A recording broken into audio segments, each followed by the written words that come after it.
might lag out.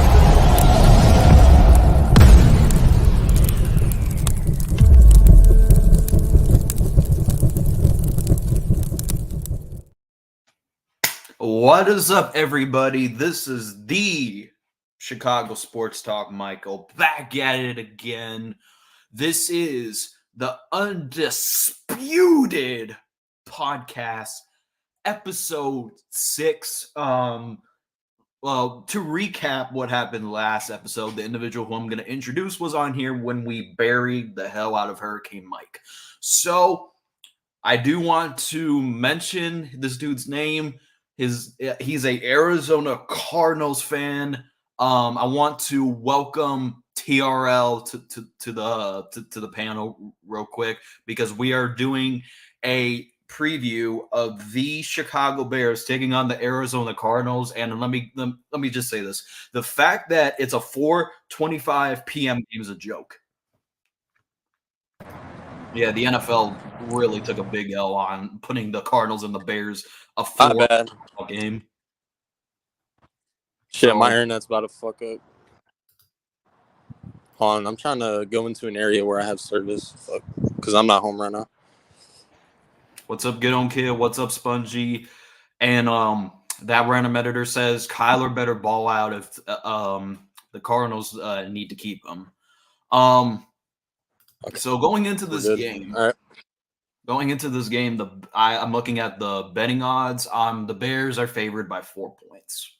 So looking at both injury reports from my side, Tevin Jenkins will be out because he's in concussion protocol, which kind of sucks because of the simple fact that Tevin Jenkins, when healthy, he's pretty solid. But if I had to put money on who we're starting in place of Tevin Jenkins, it will have to be Cody Whitehair, which Cody Whitehair is proven to be very horrible in crucial situations. He gets beat a lot, and he's not a very good center. But in left guard, he's been horrible. So, what's going on your side of the injury field? Injuries. So Hollywood is ruled out, or it looks like he'll be ruled out because I think it was what was it? I think it was an ankle issue. So Hollywood's definitely going to be out. Greg Dortch is going to be playing. I haven't seen the full injury report for today, but what Jonathan Gannon said in like his press conference was that Hollywood is ruled out and Greg Dortch is going to be playing. So that's all I've heard right now, but we'll find out more, tomorrow. So, if you watch my preview video, I think the keys to a Bears victory is one key that the Cardinals struggle at is against the run. And the Bears have 4 pretty solid run. They got Justin Fields, which we all know he's pretty dominant when he's running the football. You got Dante Foreman, who's been solid for the Bears recently. You got Khalil Herbert. You got Roshan, which I said this before. I think Roshan is gelling to be the starting running back for the near future of the Chicago Bears. So I think for the Bears to win this game, I would have to say just pound the football. Don't let Justin Fields air it out in a type of way. I would feel like if we're winning this game on offense, the real thing to do against the Cardinals and that defense is to run. And on offense, I said this before. If I'm picking my poison between getting beat by Kyler Murray or getting beat by those wide receivers that you have. So I think gonna have to, contain Kyler Murray. And that means when I say contain Kyler Murray, I say put a quarterback spy on him. And TJ Edwards and Tremaine Edmonds have been good up in front. Like the Bears defense is elite this year. They went from in a massive improvement from going from being last year the worst run defense in all of National Football League to being number 1 against the run. Now the secondary is up and down, but Jalen Johnson is proving that he needs the bag, and the one thing that Jalen Johnson needs to improve on is get the pick six if it's there to you instead of dropping it. Also, Tyreek Stevenson is improving. He has moments where he's up, he's down. Kyler Gordon has emerged as a slot corner, and also a star on the horizon, Terrell Smith. He's been like rotating between him and Kyler Gordon. Or no, sorry, Kyler. He's rotating with Tyreek Stevenson, and he's showing massive improvement. Also in the front, we got Javon Dexter, who's really emerged at stopping the run. You got Andrew Billings. You got Montez Sweat, who's having a career year. Fun fact, folks. If y'all don't know this, you better know this now. He leads the Washington Commanders and Chicago Bears in sacks. That is crazy to me. And he's helping the front out with getting turnover after turnover after turnover. So I do think this defense has up and down moments. I do think this is a rebuilding defense. Like I said, I really think Eberflus is going to stay another year is because of the simple fact that this defense is pretty balling with him calling the plays. I do think in the offseason, I think we need to fire Luke Getsy because, like I said, Luke Getsy has an up and down game. So, TRL, I'm going to give you the floor. Talk about your Arizona Cardinals and how they're going to win against the Chicago Bears. Okay, so first off, I got to give respect. Michael, thanks for having me on here. So thank you for that. And what's up, chat? So I finally found a spot where I have service, so now I can talk. So there we go. So coming into this game, we came off a huge L against our division rival, the Niners, 45-29. And it's kind of interesting. I was hearing your analysis, and when you say the defense is going to play good, I can see the pass rush kind of being able to get to Kyler Murray, but at the same time, our entire right side, it's going to depend on that because Will Hernandez and Paris Johnson have both been amazing on our offensive line. But it all falls down to our damn left side where DJ Humphries, who's having a terrible penalized year as far as holding calls and false starts and shit like that. For our center, he's been holding his end of the bargain lately. But like I said, it all comes down to that left side. So if Montez Sweat, DJ Humphries are lined up, I could see Montez Sweat having a good game. Paris Johnson, though, he's even like last week when he wasn't on Nick Bosa, he was holding Nick Bosa for the most part. So for a rookie right tackle, he's actually been playing very elite this season. But what really concerns me is the more important part, which is Kyler Murray's blind side. So as far as the Bears pass rush goes, that's what I would do if I'm the Bears defense. But as far as our offense goes, it doesn't matter what defense we're playing against. There's always going to be Kyler Murray and Trey McBride racking up stats because even on the Niners defense, it doesn't matter who was on Trey McBride, whether it was Fred Warner, Dre Greenlaw, etc. The only time they really locked up Trey McBride is when they were holding him and causing penalties. And like I said, with Hollywood being out, it doesn't really change much because, like I said in the Discord, Hollywood Brown, and believe it or not, guys, Hollywood Brown has not had a catch in the last 2 weeks. So with Hollywood being out, I could kind of see it being better for us in a way where he's not really taking up the space. We can see a lot more action from Michael Wilson in this game too, our rookie receiver who has been injured lately, but hasn't really been on the field since he came back. So with Hollywood out, I could see Michael Wilson getting a lot more snaps out there. And as far as our linebackers go, Josh Woods is out, so I could see Owen Popoe getting more playing time, which Gannon has came out and said now that our season, well, he didn't really say this, but now that our season is over, basically that's what he said. We're gonna see a lot of the younger guys come in and see what they can do and see what it can lead to as far as us heading into the offseason. But onto the X factor as far as our team goes for offense, I'm gonna keep picking Trey McBride. Doesn't matter what defense he plays against, he always racks up at least 70, 80. I think he got over 100 against the Steelers. So he's been playing really good ever since, Zach Ertz got injured, so he stepped up a lot. Despite the Bears having a good running defense, it could be one of those games where James Conner, he doesn't have to have the best game, but what has he been productive in ever since he came to the Cardinals? He's been productive in the red zone. So when we get in the red zone, I could see that James Conner being involved a lot. And I actually kind of find it funny that you say Montez Sweat leads your team in sacks when he's only been on your team since the trade deadline. So I kind of find that interesting. Yeah, So the NFL showed an interesting stat that Montez Sweat leads the Commanders and Bears in sacks. yeah, and he's been on your team since the trade deadline. So about what week are we in? Week 16. Yeah, week 16. So about 5-6 weeks. So I kind of find that interesting. Yeah, because Matt Eberflus, I'll say it once, I'll say it again.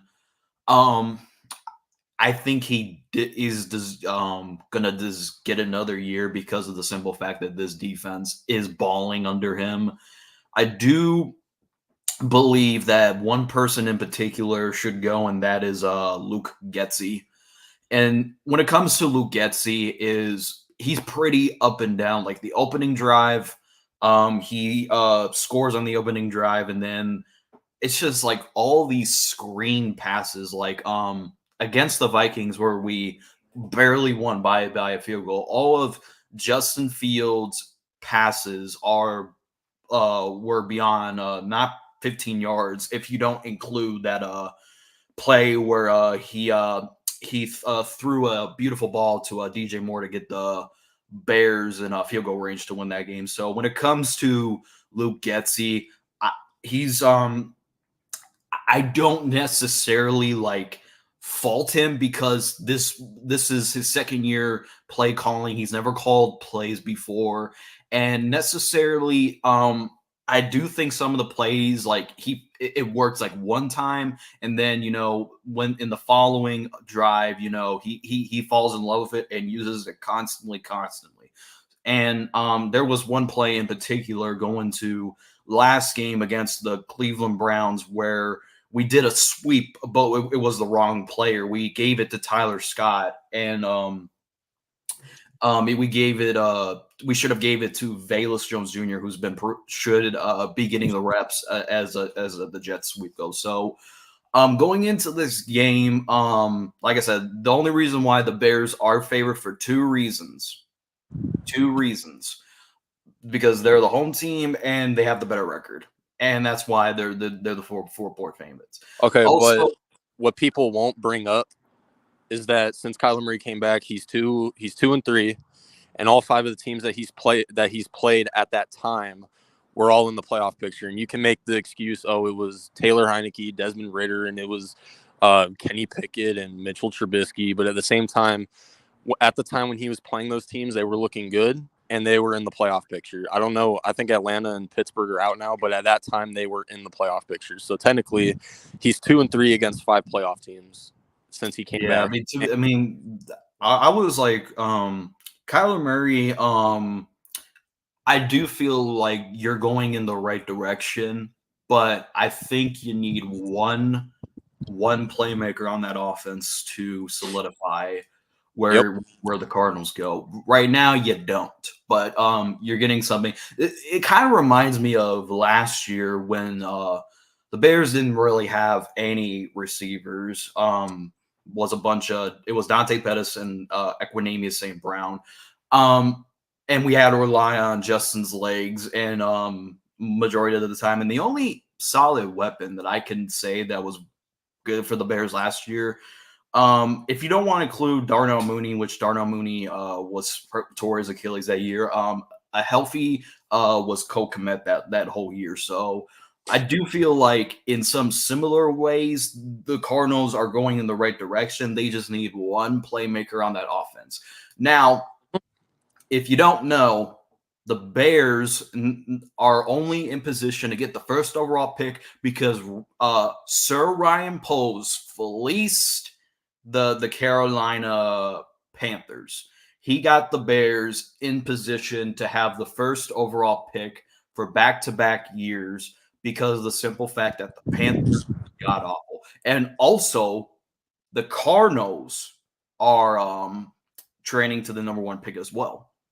Key thing. So the Arizona Cardinals would have to lose out to get the first overall pick, and Carolina needs to win about like 1 or 2 games for the Cardinals to get the first overall pick, along with the Patriots winning like 1 game. So, Well, now that I think about it, even if we get the number 1 overall pick, we're not taking a quarterback. And if we do get the number 1 overall pick, we're going to trade down with a team that needs a quarterback, like maybe the Commanders, Patriots, etc. But if the Bears get the first overall pick, then they'd be dumb not to really take a quarterback because you've had the number 1 pick for 2 straight years. So with that being said, I mean, while yes, the quarterbacks in here are kind of questionable, I mean, if Fields wins this game, and this is how sad it is, and Fields has been in the league for 3 seasons, if Fields wins this game on Sunday, he finally has double-digit wins as a starter. So it'd be kind of dumb if y'all got the first overall pick and you guys didn't take a quarterback. But if you want to, and plus, quite frankly, you bring up Marvin Harrison, this and that. You don't. My personal opinion, the Bears don't need another receiver. You already got DJ Moore and you got Darnell Mooney, who can be a solid number 2. So while yes, I mean, there are certain, we don't know what their front office thinks as far as if they want to keep Fields and see what he can do. But based off of these last 3 seasons, I mean, if they get the number 1 overall pick, if you want to take a chance on Marvin Harrison, go ahead. But like I said, and like everyone's going to say, it doesn't matter if you get him when he doesn't have a quarterback that can throw him the ball. And Fields this season has a touchdown interception ratio of 14 and 8. So even with DJ Moore, and some Bears fans saw this coming, some didn't, the Bears offense is still not really, as far like from what I've been seeing, they're not getting there. Their defense has kept them in games. They had 3 picks on Joe Flacco, for crying out loud. And I think they had a fumble too, and they still blew the game in the 4th quarter. Which they had a fumble, but it wasn't recovered. Okay, but you get my point. They had 3 picks, and they blew, I think, what was it, 17-7 in that 4th quarter? And Yeah, 17-7. But there were many key factors why we lost. You saw the Robert Tonyan like drop where Fields actually threw the ball on point. It was just dropped by Robert Tonyan. Yeah, I saw both of them. That happened. So yeah, I saw Komet drop it where he would have at least had a 1st and goal, and like at least a 1st and goal, maybe a touchdown. And I saw the Darnell Mooney one, which I don't understand why Bear fans were kind of crying about that, because at the same time, that ball. No, that was Robert Tonyan. That wasn't Komet. Or Tonyan, excuse me. But going back to the Mooney drop, Mooney was already on the ground, and from the looks of it, I haven't seen it in a while, so I could be wrong, but it looked like he didn't even see the ball at first, and he had a late reaction, and that's why he wasn't able to come down with it. So that ball was kind of like a 30-40% right there. So those drops did happen, but Justin Fields, he still had 2 picks and a fumble. So you put that into context of that game. You guys had a chance to close out that game despite, Fields, the turnovers by both teams, etc., and the 10-point lead in the 4th quarter. The offense wasn't able to close it out, and I get it's the Browns defense, but at the same time, you have to win games like that. So I get it, but you bring up the 2 interceptions. The one in particular, which was a question, which was questionable, because I figured we should have kicked the field goal, at least try to kick the field goal. But if you look at that play on that Hail Mary, the ball hit the ground and it went into the, like, you can go check it for yourself, and you can see the ball hit the ground, and they called it an interception for whatever the reason. But I do agree, I do feel like Fields didn't have his best game against the Browns, but other players didn't make certain plays as well. It didn't make his job a lot easier, because there was particular plays that could have been made by the receivers, and the offensive line was getting dominated for the majority of the game, because, like I said, it's the Browns defense. They're the number 1 ranked passing defense in a way. Yes, the defense did have 3 turnovers, but the Bears couldn't do anything, and the only reason why they had a touchdown in the game was because their defense set them up at the 1-yard line, and even then, the only reason why the Bears even scored was because Justin Fields extended the play and found Komet wide open. So, Taking a quarterback, and shout out to Swifty for making a video why it's a huge risk of you taking a quarterback at the number one spot, because we can go through many quarterbacks that were projected to do good, aka Jamarcus Russell. Jamarcus Russell, I believe, was a generational talent that was ruined. That was went to the Raiders and completely sucked. But the number one overall pick is like, just because you get a quarterback does not get, like, when we're talking about a rebuild, the quarterback is like a reset. Like, first comes the quarterback, then comes the structure. If you get a quarterback, that resets the rebuild. So my thing is, you don't have to take a quarterback in the first round. There's other rounds that you can take a quarterback, like Michael Penix, like JJ McCarthy. I don't think Bo Nix. Like, I do feel like necessarily you don't need to, like, for me, I feel like the Bears need another wide receiver, and I do think if Braxton Jones doesn't improve, we may need to consider getting a left tackle for the future. I do feel like we also need another edge rusher and a center, in my opinion. But Ryan Poles isn't, like, I know it's going to get asked if the Bears end the season with the first overall pick, is he going to take a quarterback? But my hot take is, I feel like he will draft a quarterback in the later rounds, but I think he's going to trade that first overall pick and get another haul, because Mm-hmm. last year he won the trade with the Panthers, because you got DJ Moore, who has been absolute for the Bears. You know, he's had 1,000 yards this year. He's been one of the best playmakers on this offense. You got Darnell Wright, Darnell Wright has is proven to be the best offensive lineman in the draft, and you got Tyreek Stevenson, who's emerging. So whatever Ryan Poles does with this pick, if he takes a quarterbacks or if he trades it, I have a feeling that it's going to be. I feel like the trade will be worth it, because I believe I saw two scenarios that the Bears can go with, and to your division rival, the Seattle Seahawks. So I doubt this happens. So the trade offers include 3 first-round picks for this year, their next year, and the next year, and in addition to DK Metcalf. And one of the trades is the Raiders, them getting the ninth overall pick, and another pick for next year, and getting Max Crosby, a proven edge rusher. I feel like the Bears are just one solidified edge rusher for me for being a dominant defense. Okay, but I find it interesting you name all those quarterbacks, but that are not really first round talent. But I've seen like several times you don't want Caleb Williams, but you think it's okay with JJ McCarthy and Michael Penix and all these other guys, because Caleb Williams is, while yes, his attitude could be an issue. He wants ownership, which no quarterback deserves that.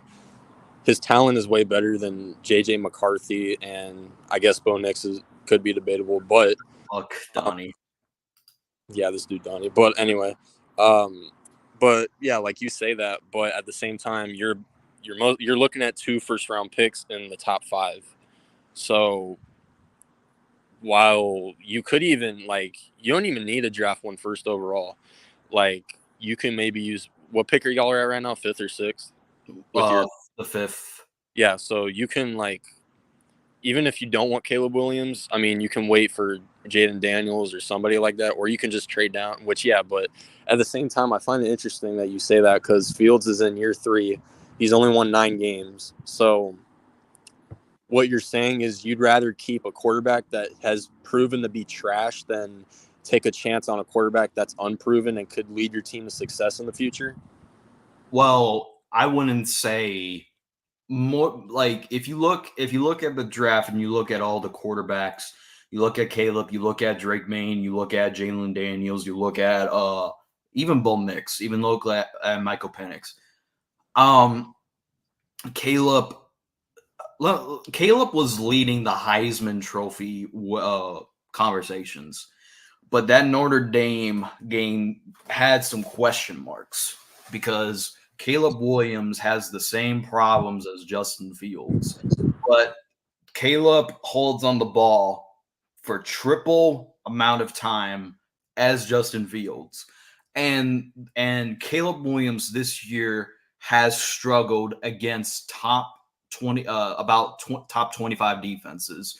So Caleb is not generational. People think that, and plus he's not guaranteed to be the first overall pick. It could be Drake Maine. It could be Jalen Daniels. Hell, you can even throw Bo Nix in that conversation as well, or Michael Penix.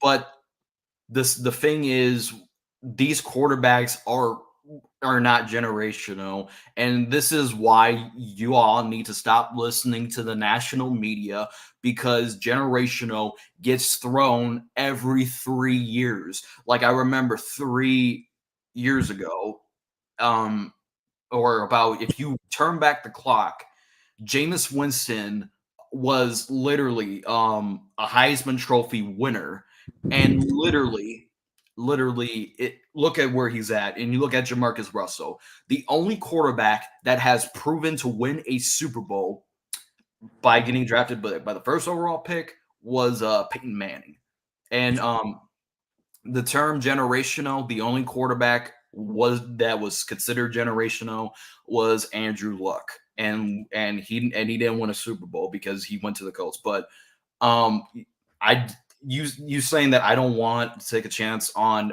any of these quarterbacks, I don't feel like it needs to be in the first round, because you look at quarterbacks like Tom, even throwing out Tom Brady, you look at Russell Wilson, you look at Kirk Cousins, you look at even Jalen Hurts. All of them were drafted not in the first round, and look at them right now. So I'm not saying that taking a quarterback in the first round isn't always like, not taking a quarterback in the first round is not a bad thing, but at the same time, later rounds, you could still get a hidden gem, which is why I believe, and this is my opinion, people say this a lot about JJ McCarthy, is I do feel like JJ McCarthy, people say that he's comparable to Tua in some ways. I don't agree with it, but people are comparing him to Tua, which he needs everything perfect to be around him. But I do I don't feel like not taking a quarterback in the first round is not a bad thing. That's just my opinion. Yeah, it's not a bad thing, but some of those quarterbacks that you named, despite having a losing record, despite not looking like, a franchise quarterback, despite some of them turning into busts, they at least had winning seasons, and they at least went to the playoffs one time. And talk about the Bears recently as far as their quarterback statuses have gone. Obviously, when y'all had Mitchell Trubisky, so he got you to the playoffs twice. He should have won you one playoff game, but the kicker missed. And in 2020, yeah, the seventh seed kind of threw a place in there, but you still got to the playoffs. And I get it, and I've seen Chicago Bear fans argue with each other a lot this season, and everyone in the chat can agree with me on that, because some of y'all want Justin Fields, others want Tyson Bagent to finish the season. They want them to draft a quarterback, which is We're not because starting Bagent, I guarantee that. because Fields hasn't proven anything since he came into the league. He's had the same coaching staff for the second season now, and while he has flashes here and there, he's consistently he's consistently bad. He has flashes here and there, but he goes back to being Justin Fields, which isn't a good thing. He's 9-28. So you name all these quarterbacks, but from your reaction, let's shift all the way to April. Let's shift all the way to the 2024 NFL draft. If they take a quarterback, whether it's in the first round, second round, whatever, you wouldn't care? I would look, as much as I will always support my Bears no matter who the quarterback is. I supported Bagent. I supported Fields. I supported Trubisky. I supported Nick Foles when he took over, which was pretty dumb. But I support whoever is under center for the Chicago Bears.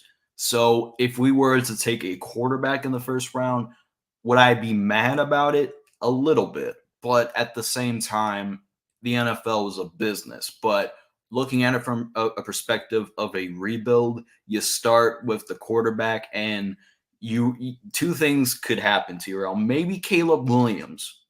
This is hypothetical. Maybe Caleb Williams is the greatest quarterback prospect since Peyton Manning. Maybe he is. That could be true. And or two, your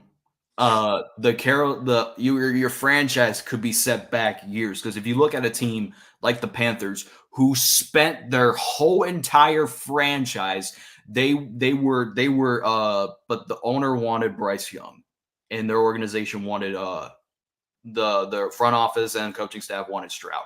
But now that they took Bryce Young, which Bryce Young in the media was projected to be the best quarterback in that whole entire draft class, but um, it was for now it's CJ Stroud, but Bryce Young was supposed to be the best quarterback in that draft class. And look at where he's going. Like, I know it's his rookie year. We don't count rookie years, but going in that direction, Bryce Young may set them back like 15 years, and that's because they didn't listen to the media, which they should have picked CJ Stroud. No. They listened to the media, but they chose Bryce Young. They should have chose CJ Stroud. So I'm just saying that two things could happen if you take a quarterback. You can be very good, or your franchise could be sent back decades. That's Okay. just my thing. So CJ Stroud, he's got Nico Collins as his number one receiver right now. There's no Tank Dell. He's out for the season. He has a defensive-minded head coach. And while, yes, he's injured right now, he's still favorites for Rookie of the Year. And you put Justin Fields on that same exact Texans team, do they even look solid? Because with the way CJ Stroud's playing right now, along with that good defense, so maybe, but at the same time with CJ Stroud on that team, while you can give D'Amico Ryans his credit for changing the culture of that defense, it all falls on CJ Stroud. And if CJ Stroud went to Carolina, you can make the debate that they would be looking the same. But back to the Bears though. So what was I about to say? So I want to you say wins aren't a quarterback stat. I do bring So up good reasons why, because if you okay. look, I do give good reasons why, because if you look at a top quarterback and like look at the top quarterbacks right now in the NFL, both of them, a lot of them have good teams around them. Well, if you even Patrick Mahomes, even the quarterback that is considered to be the best quarterback, is struggling right now because he has no receivers, and he gets every Chiefs fan cries, need receivers for Mahomes, need receivers for Mahomes. But if you look at a team like the Chargers, who Justin Herbert is phenomenal, he's by far one of the best quarterbacks. You look at Justin Herbert, and yet he gets the blame, and he also has a dumb head coach that gave up 60 points and was deserved to be fired. And call me crazy, once if the Chargers get Jim Harbaugh, I do believe Justin Herbert will flourish under Jim Harbaugh, but that's just my opinion. But you get the point. Herbert is a good quarterback, but plays on a shitty Chargers team with a dumbass head coach. But I but somehow Herbert gets all the blame. That's just my thing. So let's look at some teams right now and some teams from the past. So we shitted on Derek Carr so many times for not winning games with the Raiders being mid, but people don't want to talk about he didn't have a defense. He didn't have weapons until prior to Devontae Adams, and he still somewhat won them games, but they couldn't get over the hump because tough division, terrible coaching, terrible ownership, and a terrible ran organization. We've shitted on Matt Ryan, even though Matt Ryan and Russell Wilson, even though they have more career wins than losses, despite that, because they didn't win shit, because they didn't win big games. Like Russell Wilson, without the Legion of Boom, didn't win anything. Matt Ryan did not win anything, despite both of them having more career wins than they do losses. And right now, there's some teams that don't have receivers like you mentioned, but they still are above 500 and they're still looking like a playoff team. Like the Chiefs, even though they're struggling right now, they don't have any receivers while they have the best quarterback in the NFL. They're losing games, but it still all falls down to the quarterback. Mahomes is still 8-5. He's still most likely going to make the playoffs, even though it's a tough AFC. So wins, it all comes down to the quarterback. And let's throw your team in there. Like I said, the defense gave 3 interceptions a week ago. Justin Fields had a chance to close out the game offensively. He had all the time. He has the offense to do it. He has the offense to do it. He's got a solid running back core. He's got a wide receiver 1, and I don't know if your O-line's really stepped up a lot this season, but despite They've that, been gelling. They've been gelling. But this is the they've fun done. fact. The last 2 games, Justin Fields has played with the starting offensive lineman back-to-back games. So Yeah. So, and when certain quarterbacks go down, when they get injured, that's when the losses aren't really on the quarterback. When the quarterback's healthy, when your franchise quarterback is healthy and he's on the field, they're the ones that control the game and they're the ones that are supposed to win it for you. So, and there's a team I'm forgetting that has no receivers, and you can even throw the Texans in there too. Even with C.J. Stroud out, they had Case Keenum playing for Christ's sake, and they still won last week in overtime. So you can say quarterbacks don't have receivers. They have shitty coaching. And I even make a case for Andy Reid too, because what the hell did Andy Reid do without Patrick Mahomes? He didn't win shit. He went to the title game with McNabb and he lost like 5 times. So Mahomes, if it weren't for Mahomes, Andy Reid would not have 2 Super Bowls. If it weren't for Mahomes, certain receivers that he played with that were dog shit would not have Super Bowls. So it's all about the quarterback, whether it's a bad team around him, whether it's a good team around him, they are a quarterback stat. So uh, I do agree that Andy Reid, the only reason why he has 2 Super Bowls is because of Patrick Mahomes. But if you look at both of those, like one year he did have Tyreek Hill, so we could just throw that out there. He did have Tyreek Hill. He had Travis Kelsey. The Chiefs receiving core was solid that year. If you look at last year where they did win the Super Bowl, I think their offensive coordinator, which was Eric Bieniemy, they knew how to scheme. And Juju Smith-Schuster, I know he's not. I know this is controversial, but Juju Smith-Schuster is better than the Chiefs receiving core this year, which again is not saying much. But I do feel like the reason why they regress so much, because guess who's the offensive coordinator for the Kansas City Chiefs? You betcha yourself, it's Matt Nagy. And also, this is the reason why they're winning games is whether you think it's Mahomes or not. This is the best defense Mahomes has had in his young career. And that's why, regardless what you think, that defense on the Chiefs is serviceable.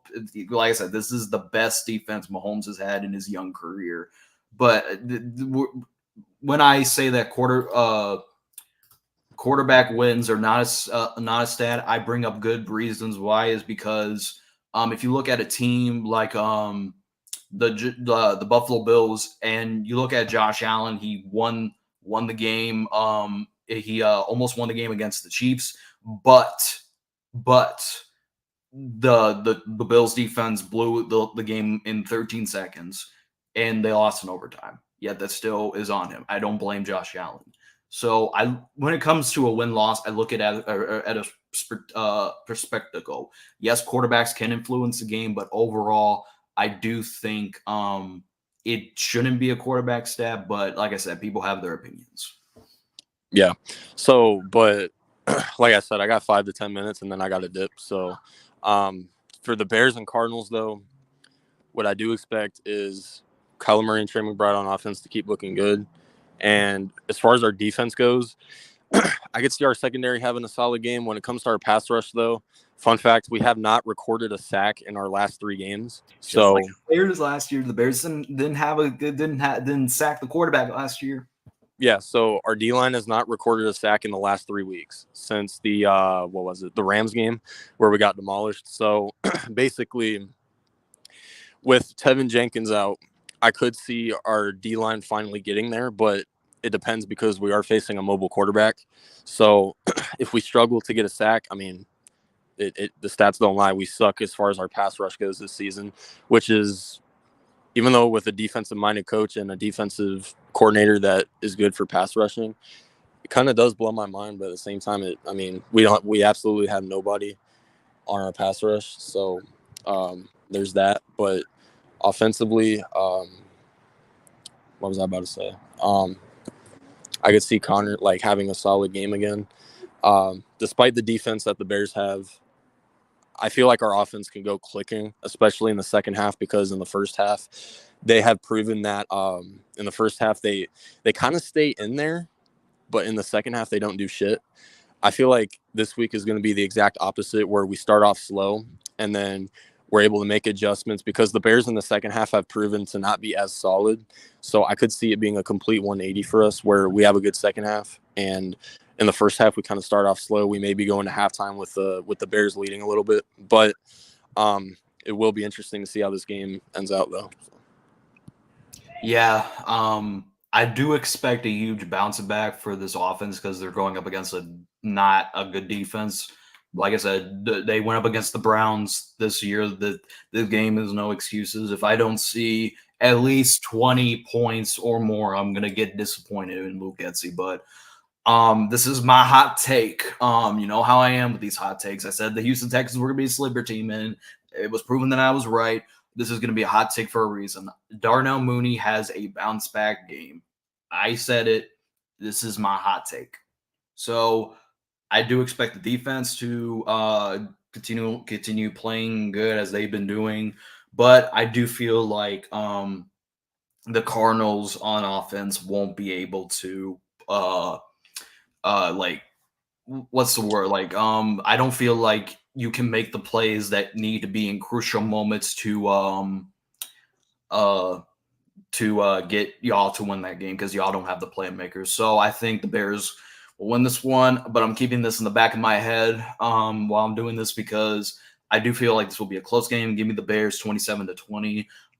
Even though in the back of my mind something's telling me that it's gonna be like a blowout.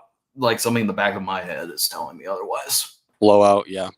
One thing about the Cardinals is that they rarely get blown out of the. I mean, come on, we were predicted to win like one game this season. Yeah, but something in the Back back in of my head preseason, is telling me otherwise. So. and we've been keeping it somewhat. Even though if you look at the final score, it's like, okay, yeah, we got blown out, but for the most part, we stay in the game, and we've been very competitive with certain teams that are playoff contenders. So I don't think it's going to be a blowout. But I still got to rock with my team. I got the Cardinals winning 21-17. All right. So TRL's got to go in a few minutes. Yep. So damn, y'all are keeping the comments up. So It's been 45 minutes already. Damn. JJ McCarthy is equivalent to Purdy. You've seen the Michigan team, even got wins for FSU. That doesn't make him an elite quarterback. Yeah, but I do feel like JJ McCarthy could be serviceable if he has the right scenario around him. That's why people compared him to Ray Rice is unproven.